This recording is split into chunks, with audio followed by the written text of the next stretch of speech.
done for me. Good morning, everyone. So today is another day to celebrate the goodness and the greatness of God in our lives.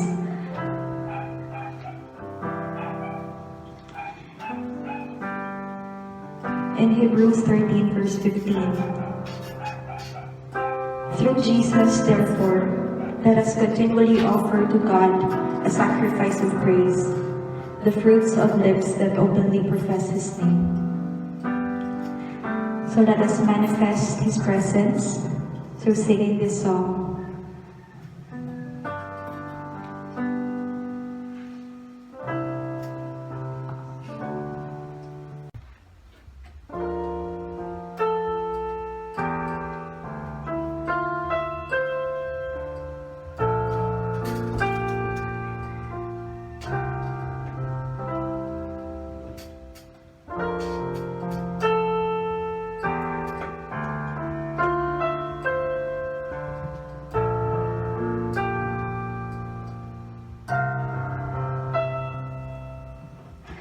You are forever in my life. You see me through the seasons. Cover me with your hands and lead me in your righteousness, and I look to you, and I wait on you. I'll sing to you, Lord, a hymn of love for your faithfulness to me. I'm carried in everlasting arms. You never let me go. Through it all,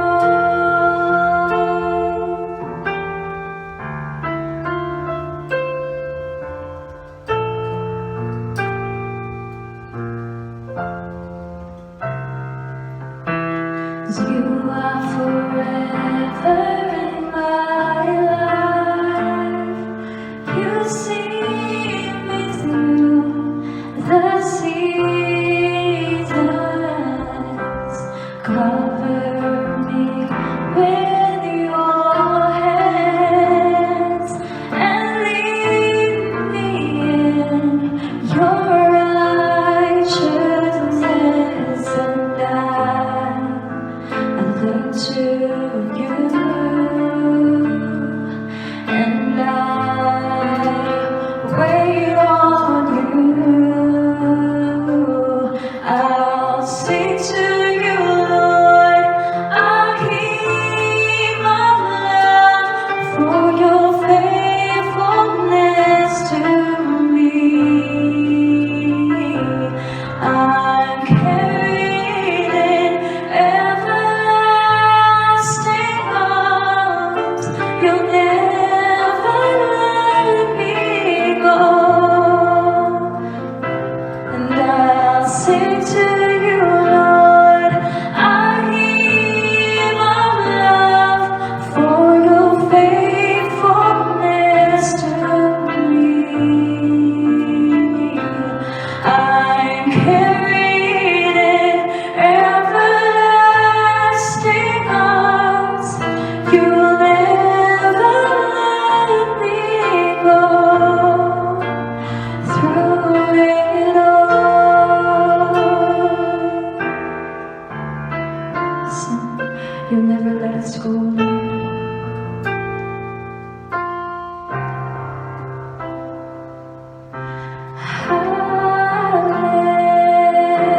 Hallelujah.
that in the midst of crisis, Lord God, we know, Father, that you are always there, Lord God. That we are in safe hands, Lord. That we are secured, Father God. Thank you, Lord, that you're always, always in control of everything, Lord God. You have never left our side, Lord. Thank you, Father God, for everything, Lord, that you have done for us. Jesus, I sing for all that you've done for me. Okay, good morning to each and everyone. Magandang umaga po sa bansang Pilipinas. Tayo po ay patuloy sa ating pag-aaral ng salita ng Diyos. At for the past almost 2 months from now, we have studying the book of James, developing faith that works. Sapagkat mahalaga po ang salita ng Diyos sa umagang ito. If you look at the circumstances of our nation, at tayo po ay nakakaranas ng matinding krisis dahil po ng pandemic COVID-19. No? At kung titingnan po natin ang tunay na sitwasyon, maging sa mga naririnig natin ng mga news, is really overwhelming. That's why we need to go back to God and ask His strength, direction, ask His guidance, and we know that the only hope we had as a nation is God and the Word of God. Kamakailan lamang ay nagbigay po ng nag-announce po ating presidente na magkakaroon ng reward sa makaka-discover. 50 million reward offered for scientists who can develop the COVID-19 vaccine. At alam po natin sa buong mundo ngayon ay talagang wala pa pong official na dineclare na vaccine na kailangan po sa COVID-19. But the Word of God will be a vaccine for us to be able to overcome fear, worries, and pains during this season of crisis. At sa ating pong pagpapatuloy ay basahin po natin sa kanya-kanyang bahay. Welcome. I'd like to welcome our brothers and sisters, those who are viewing our live stream. On behalf of the Ross City Alliance Church, the Capiz Alliance community, we'd like to welcome you. At pag-uusapan po natin dito ay walang iba kundi ang salita ng Diyos. Panimulan po natin sa Matthew 7:24-27. Sabi po dito, sabi po ng Panginoong Yesus, everyone who pays attention to my word and put it into practice is like a wise person who built his house on the solid rock foundation. Then the storm arose, the rain poured down, and the water floods rose, and the storm winds beat against the house. Yet it did not collapse. Nothing moved it because it was anchored to the solid ground. It was anchored to the solid ground, or to the rock. But everyone who hears my word and does not practice it is like a foolish person who builds his house on the sand. When the storm hit, and the rain poured down, and the water rose, and the winds blew against the house, it completely collapsed with huge crowd. Ito pong passage po sa ating panimula ay dalawang klase ng tao, two kinds of life. The one who is founded in the true and in a strong foundation, the rock, and the one who is founded, built on a sand. Kung titignan po natin ang buhay natin ngayon, makikita po natin na maaari po tayo may tinatayuan. Ano po ang pag-asa kinakapitan natin? Bago po tayo manalangin sa panimula ay papanoorin ko muna natin itong maiksing video at sana po makapagbigay sa atin ng panibagong pag-asa at sigla. Many ask, why is God allowing all of this to happen? The truth is, everything that's been happening in the four corners of the earth was already prophesied in the Bible. This is the inevitable fulfillment of Scripture. These are the signs that precede the return of the Lord Jesus. God has always allowed humanity to go through difficult times. But the question is, why? We need to remember that when everything is going well, when the wind is at our back, our tendency is to relax and rely on our own strength.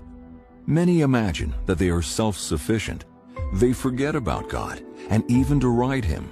But moments like these show us that we are nothing. In the blink of an eye, an invisible enemy can appear to take the lives of thousands with no regard for social class, race, or status. Where are the powerful ones now? Their money and power can do nothing to stop this virus from spreading. In times like this, we see just how fragile and insignificant we really are. Only in times like these do we stop to reflect and bow before the one true God. It's only in the storms of life, in the toughest of times, when people humble themselves before the Most High and seek His help. The writer of Psalms says, "My suffering was good for me, for it taught me to pay attention to your decrees." Going through deserts teaches us much more than the comfort of green pastures. How many people have given up on praying, but have now started to pray again? How many have been spiritually lazy, but are now being shaken awake to restore the relationship with God? How many had drifted away, but have come back to God in this crisis? God doesn't always change our situation, but He uses the situation to change us. God is using this time to test the faith of those who serve Him. Many are discovering that they spent their entire lives building their houses on the sand. Now that supernatural faith is needed, they've collapsed after years of not practicing what they were taught. One thing is certain: whoever builds their lives on the rock will go through storms, yet remain unshaken. Storms come to everyone, but only those who hear and practice the Word remain. God won't keep us from being thrown into a lion's den, but He'll close the mouths of the lions. God won't keep us from being thrown into a fiery furnace, but He'll ensure that not even a single hair of our head is burned. Let's have this faith as we go through these times, and in the end, we'll come out stronger. Praise the Lord. Hallelujah. It's true that the Word of God says, "You are my refuge and my shield. I have put my hope in your Word." In the season of crisis, my brothers and sisters in the Lord, ang ating mga tagapanood, alam natin na pinanghinaan po tayo, karamihan sa atin na may mga takot pa rin sa ating mga puso. For almost 2 months now, we're into this campaign on developing faith that works. At alam natin, ang salita ng Diyos ang magbibigay sa atin ng tibay, magbibigay sa atin ng kalakasan.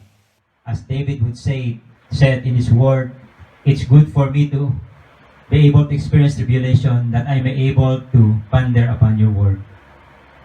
The word of God said, sabi niya, "I have put my hope in your word." So umagang ito, bago tayo manalangin, let us continue to believe that God's word will strengthen us. God's word is my hope, the source of my strength. The Bible. Kaya po tayo narito ay patuloy nating nanamnamin ang salita ng Diyos na magbibigay sa atin ng kalakasan sa ganitong pagkakataon. Sasagutin po natin, how do I anchor my life to the rock of God's Word?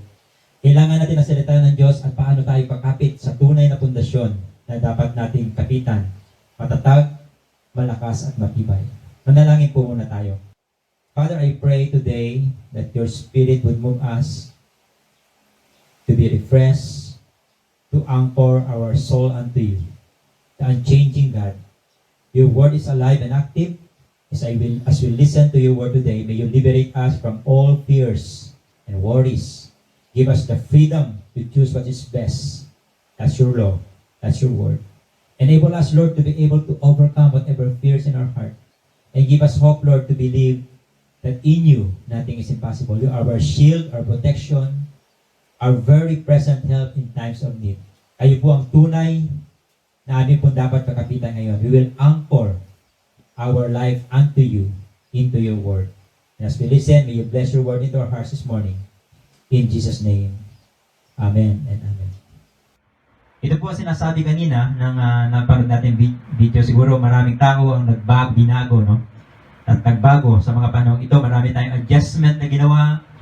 Lahat po tayo ay siguro most of us have been in our respective household for many days, weeks, months now. At alam natin that God will not always change our situation. But He will use the situation to change us. Meron pong pagbabago na naganap sa atin. At kaya po tayo mag-aaral ng salita ng Diyos.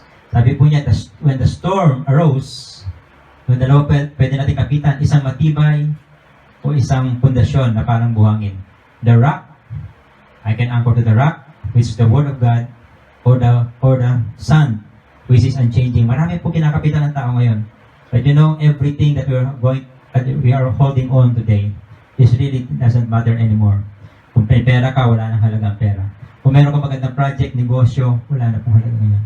Kaya ang pag-asa po natin, muli balikan natin ang salita ng Diyos. In Hebrews 6 verse 19, ito po sinasabi niya, we have this hope. We have this hope as an anchor for our soul. It is sure and strong, isang matibay na pag-asa na wala pwedeng makapagbabago. Ano po yun? Ang salita ng Diyos. Hallelujah. My God, sabi niya, God, my soul is weak from waiting for you to save me. But my hope is based on your word. Salita ng Diyos po. So sa dami po natin narinig na mga news, no? Sa social media, updating the survey, the present statistics, no? Nakakatakot po at lalo po tayong pinanghinaan ng loob. Pero balikan po natin ang salita ng Diyos which can transform our mind, our hearts to become stronger as ever. Hallelujah. Sa umagang ito ay nais po nating bigyan ng daan ang mga katagang ito na sinasabi ni James. Sabi niya, we have hope anchored for the soul. It's a strong foundation. Pero pong anchor ang buhay natin na dapat natin kakapitan sa panahon ito. How do I anchor my life to the Word of God? Una, I have to hold on to the Word of God as a gift. Dapat ang paningin ko sa Biblia, sa salita ng Diyos, ito po ay the promise gift that was given to you, to me, and to those who believe. Sabi po ng salita ng Diyos, the Lord says, my people, I promise to give you my spirit and my word. This will be my gift to you and your families forever. Alam mo, salita ng Diyos hindi nagbabago. Heaven and earth will pass away, but my word will never pass away. So, titignan po natin ngayon, sinasabi ng salita ng Diyos. Sabi niya, every good gifts and every perfect present comes from God. Good gifts, perfect present comes from God, our Father, who created all the lights in the heavens. So, siyang gumawa na natin, created everything in the beginning of time. But unlike those lights that create shifting shadows, God never changes. God chose to give us life by giving us His word of truth. So that we could be His most important creation. Sinasabi po dito, ikaw ang pinakamahalaga. You are the apple of God's eye. Ako ay mahalaga bilang nilalang ng Diyos. Tayo na binigyan ng salita ng Diyos. Of course, He did not give it to the birds, no? We said promise that He could provide for the birds. He did not give it to the plants. He did not give it to the snakes, to the living creatures out there. He gave it to you. He gave it to me because we are the most important of all creation. Meron tayong salita ng Diyos. Nasabi po ni James, every good gift, it's a perfect present. It never changes. It gives us life and word of truth. This is the word of God. Meron pong 5 aspeto, 5 aspects of this gift coming from God, the word of God. First, God's word is a gift. It's a good gift. It's a perfect gift actually, no? Kasi minsan po nakakatanggap tayo ng regalo, nung exchange gift na tatanggap ko na regalo, hindi mo gusto, pero sinatabi mo lang. There are many gifts. We receive gifts, we give gifts, but not most of this gift is beneficial to us. Maaaring hindi siya maganda, pero ang sabi ng Diyos, pinakamagandang regalo, the Word of God. It's a good gift. The greatest gift God gives is the gift of His Word according to Manly. Pangalawa po, God's Word is a perfect present. It is exactly what you needed. So, kasi sinabi ko na marami po mga bagay na pwede natin matanggap, pero hindi naman essential sa buhay natin. Hindi siya makakapagbigay sa atin ng buhay. Most of the gifts, sabi nga nila, nakakapagpasama pa sa atin. Just like you are talented, you have been given a inheritance, no? Nakakapagpasama pa. Pero this gift, the Word of God, is perfect present. It is really necessary, it is needed, it is my hope. Pangatlo po, God's Word is perfect, no? And sabi niya, for the Word of God is, sabi niya, all Scripture is God's breath. It is useful for teaching or instruction. Sa tamang daan, pagtuturo. It is useful for correcting, for rebuking. It is useful for correcting. It is useful for training for righteousness so that every man is equipped for every good works. Tuturuan tayo ng salita ng Diyos upang gumawa ng tama. God's Word, pangatlo, is the sum of all truth. Ito ang katotohanan ng katotohanan. God's Word is truth. It is the truth. Hindi lang siya source of truth. God's Word doesn't merely contain the truth. It is the truth. It defines what truth is. Pangapat po, God's Word is unchanging. Sabi ko, heaven and earth will pass away, but my word never pass away. Naalala po natin, no? Yung po advice sa Deuteronomy, sa Old Testament, paghuhugas ng kamay, yan pa rin po ang number 1 advice ngayon for sanitation. Doon sa nire-require ng Bible na running water. Yung pong quarantine, pag-separate sa may mga disease, may mga sakit, ginagawa na po in Old Testament, even in the time of Jesus. Pag meron pong may sakit, may ketong, he will be staying outside the gate of the city. So yung quarantine, the Word of God is unchanging. May mga prinsipyo sa salita ng Diyos na hindi nagbabago, na pwede pa rin applicable ngayon. Science is still discovering what is in the Word of God. The Word of God is unchanging. Sabi niya, God's unchanging Word in an ever-changing world. Even nagbago ang inyong pakiramdam, nagbago ang klima, nagbago ang pangyayari sa ating mundo, sitwasyon, it will never change. The Word of God remains strong and reliable. God's Word gives us life. Alam mo po ang salita ng Diyos, sinasabi niya sa John 6:33, itong salita na ito ay buhay. The word I have spoken to you, they are full of spirit and life. May buhay po. It's like sabi po ng Hebrews, it's a double-edged sword. Pwede pong baguhin, hubugin ang pag-isip natin, baguhin ang ating buhay. God's Word is alive. It gives us hope, it gives us life. So hold on to the Word of God. Ibig sabihin, we have to treat God's Word as a gift coming from a special gift coming from God. Pangalawa, openly accept what God says. Marami pong tao, no? Nagsasabi, may Bible ako sa bahay, no? Pero hindi naman binabasa. Marami po tatang nagayabang, ay, nabasa ko ng Bible, pero hindi naman piniintindi, ina-apply sa kanilang buhay. Kaya kung meron kayong Bible sa bahay ngayon, panahon ito upang pag-aralan, meditate upon this, ponder upon this, because it is very important to know what God wants. Sabi po ng Jeremiah 29:11, I have a plans for you to prosper you, not to harm you, to give you hope and future. Magandang plano ng Diyos sa buhay mo, kapatid. Pero bakit hindi magandang madalas na nangyayari? Sabi niya, you will find me when you seek me with all your hearts. Jeremiah 29:13. So sabi nila, a dusty Bible leads to dirty life. Kung ang Bible mo, tagal mo nang hindi binubuksan, ang salita ng Diyos, hindi mo inintindi, it will lead to a sinful and dirty life. Dusty Bible leads to dirty life. So sabi po ng Bible, sabi po niya, sa James 1:22, so get rid of all filth and evil in your lives, and humbly accept the message of God planted in your heart, for it is strong enough to save your soul. Ang salita ng Diyos ay makakapagligtas. Not only in this temporary journey, no? Sa mga panahon na meron kang problema, kung meron kang financial problem, health problem, relationship problem, may problema ka sa iyong mga negosyo, etc. But the most important thing that the Word of God can do is to be able to lead you to salvation. Kaligtasan, heaven and earth will pass away, but the Word of God will prove that there is eternity waiting. Ano po sinasabi niya? Openly accept, humbly accept what God says. So get rid of all the filth, evil in your lives, and humbly accept the message of God planted in your hearts. For it is strong enough to save your soul.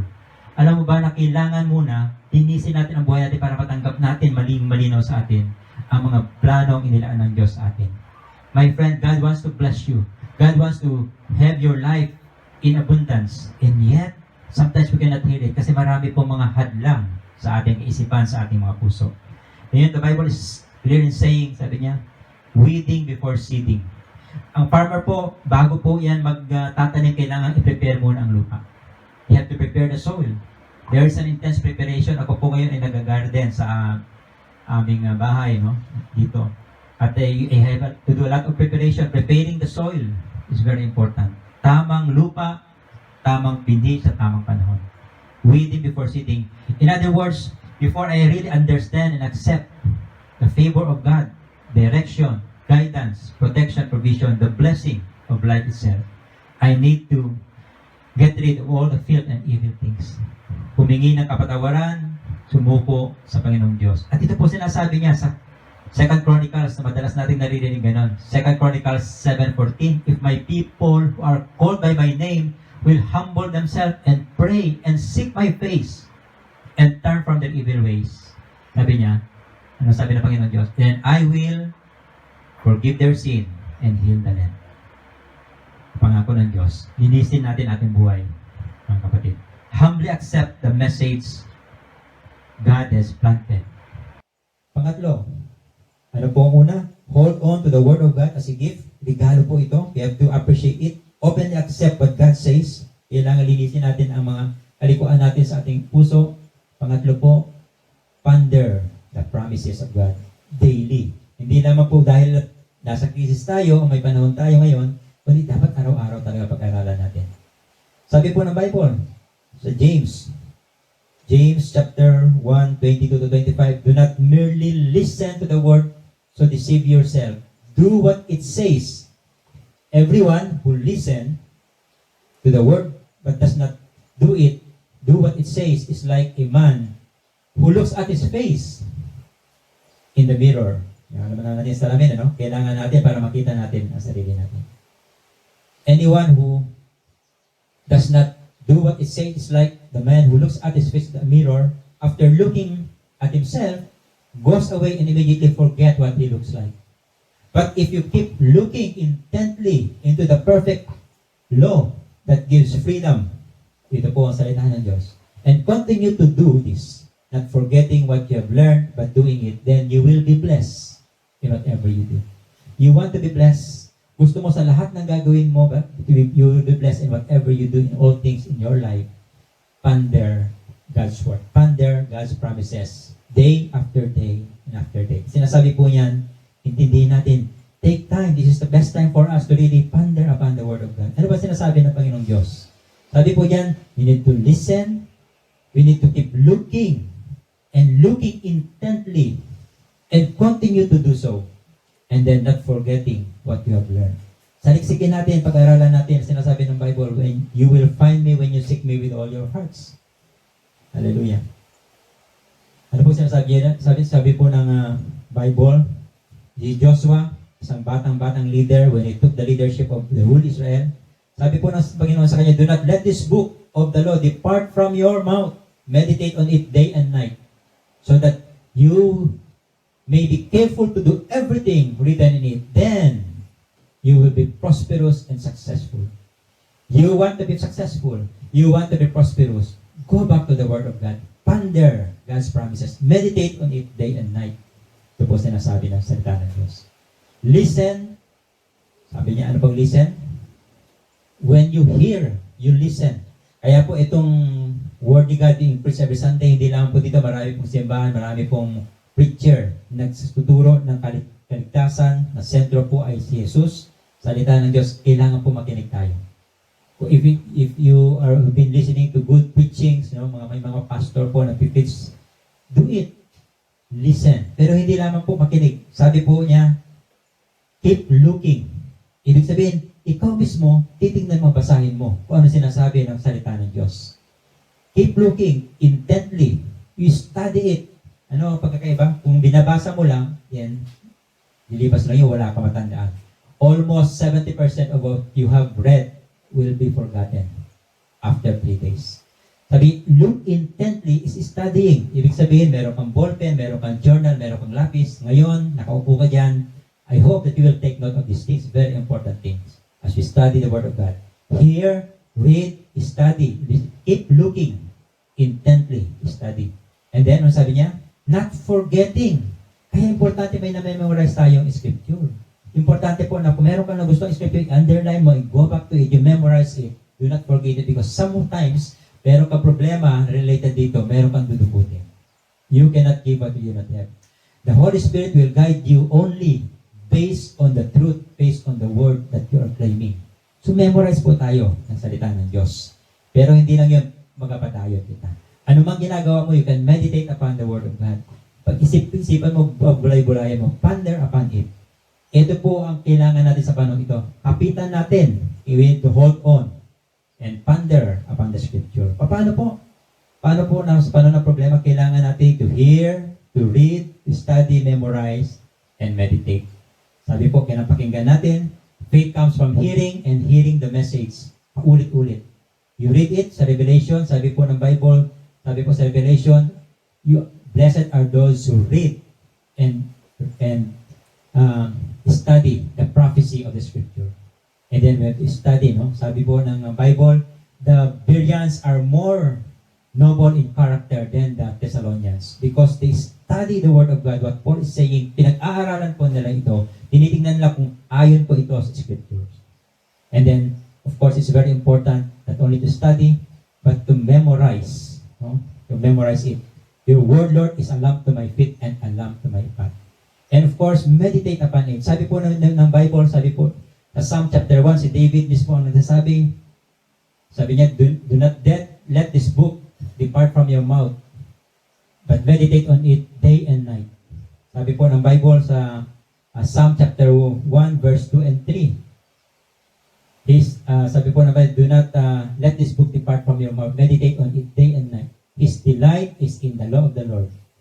He is like a tree planted by the stream of water, whatever he does, prosper.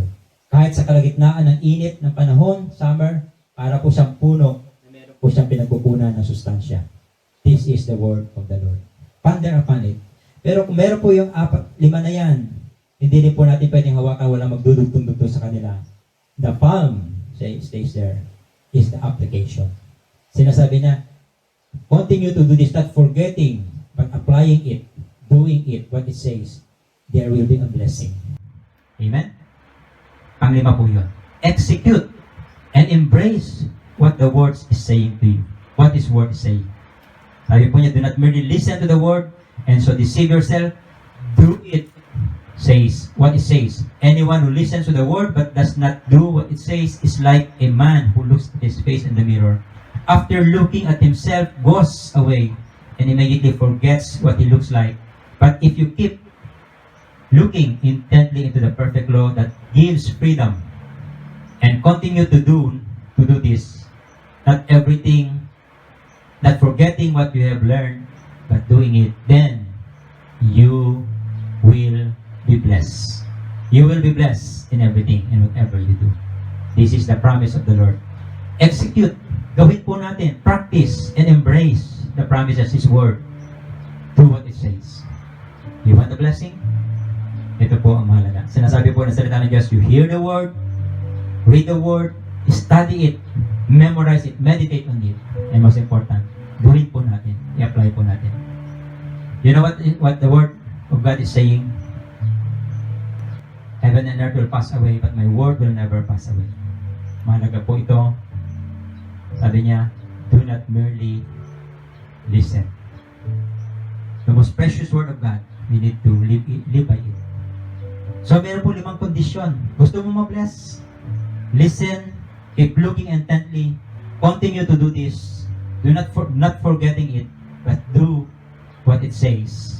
The assurance of the Bible, you will be blessed in whatever you do. This is the word of the Lord. Napakahalaga po na kailangan natin intindihin ang sinasabi ng salita ng Diyos sa mga ito. James 1:22-25. Sabi ba niya, hold on to God's word. This is a gift that we need to treasure. Treat it as a promised gift. Openly accept what God says. Magpakumbaba po tayo, sundin natin ang salita ng Diyos. Hindi po ang kagustuhan natin masunod. Sabi po ni Jesus sa kanyang panalangin, not my will, but your will be done. Ponder upon God's word. Claim His promises. And then do, execute, and embrace whatever God wants. I'm sure even this time, no? Kung ikaw ay Kristiyano, alam ko na meron kang kakapitan. How should Christian respond to pandemic disease? Sa mga panahong ito, kailangan po natin, huwag tayong matakot. Let's focus on the problem. Let's focus on praising God. Salita ng Diyos, kailangan natin. Alam mo kapatid, maiksi lang buhay. Lagi ko sinasabi ito. Life is too short. Does not even distinguish race, color, or social status when it talks about death.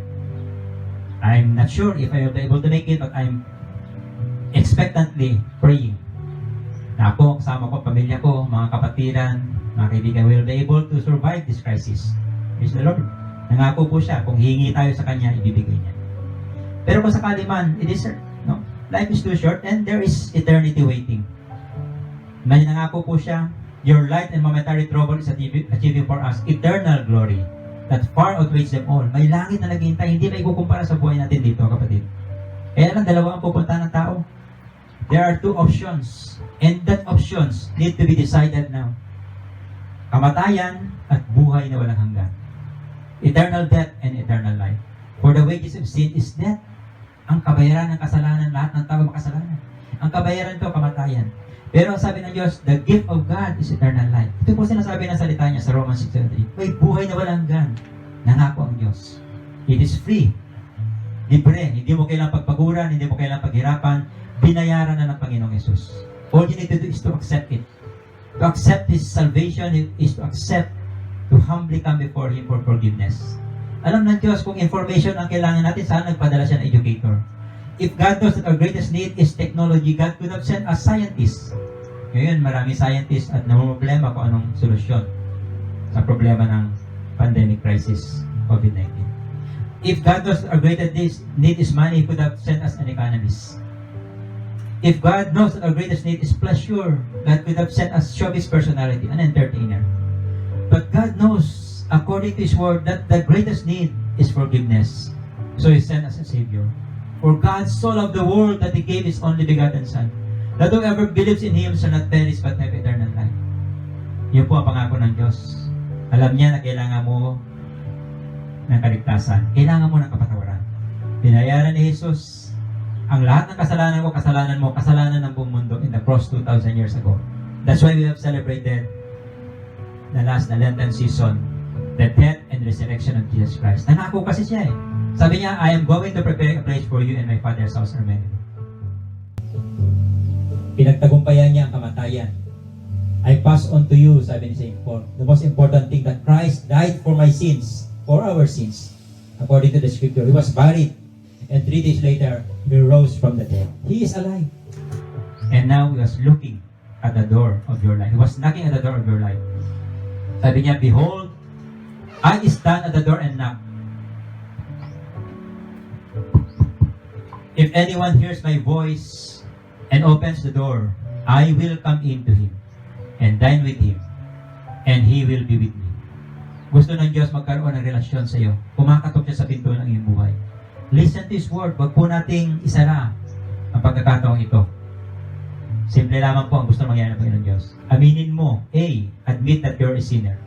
Aminin mo, nagkamali ka, nagkasala ka, kulang ang kagandahang loob, kulang ang iyong pagiging religyoso, kulang ang mabuting gawa para bayaran mo ang kasalanan. Admit that you need Him as a Savior. Believe that Christ is enough. Believe that what He has done on the cross is enough to pay your sin, pay my sin, and sin of the world. Bayad na ang kasalanan mo, kapatid. Sabi niya, tetelestai, it is finished. I have paid all your sins. And saying, surrender your life to Him. Commit yourself to a life of following Jesus Christ. Mga kapatid, this is the best time to really open your life to Christ. Make Him your personal Savior today. Sabi po ng Panginoong Jesus, to those who believe Him, to those who accepted Him, He gave them right to become children of God. Karapatan na maging anak ng Diyos. John 1:12. That's the most important decision you have made in your life. Buhay ang Diyos, may pag-asa.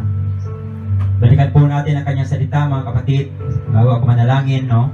Nais ko pagbulay-bulayan natin ang ating napag-aralan ngayon. In the light of the Scripture, in your family, no? Sa small group, no? What have you learned today? Meron ka ba natutunan sa salita ng Diyos? Paano mo ito i-apply? Apply natin yung reading, listening, meditating, and so on. Kanino mo ba pwede ibahagi ito? Please share. In fact, please share this live stream, no? Sa mga kilala mo. We have this hope, sabi kanina, as an anchor for the soul. It is sure and strong. The Word of God. My soul is weak from waiting for you, but my hope is based on your word. This is the word of the Lord. Hold on to it, accept it, ponder it, and do it. God bless mga kapatid. Tayo po'y manalangin. Panginoong Diyos, hinihiling ko ang pagpapala mo sa bawat isa. You have promised, God, that heaven and earth will pass away, but your promises, your word will never pass away. And Father, today I'm praying that you will strengthen those who are watching this, those who are listening to this. Panginoon Diyos, the Bible has been provided at their home. Pwede po i-download. Available po ang salita nyo sa iba't ibang bahagi ng mundo ngayon through technology, through printed one. Father, I pray that you enlighten your people. Lahat na sumasampalataya sa Panginoon Diyos sa inyo. Panginoon Diyos, dalangin ko ang kalakasan, ang talino na galing sa inyo mula ngayon at pagpakailanman. Guide your people, O God. Pagalingin mo, Panginoon Diyos, ang may mga nanghihina, pinanghinaan ng loob, hindi lamang physically, but spiritually, morally, intellectually, O God. Visit every hospitals, every bed in the hospital, O God. Lord, encourage them with your word. Hinihiling ko ang pagpapala mo, Panginoon Diyos, sa aming bansang Pilipinas. To the frontliners, O God, who've been day in, day out, O God, who've been working hard, Lord, to save people physically.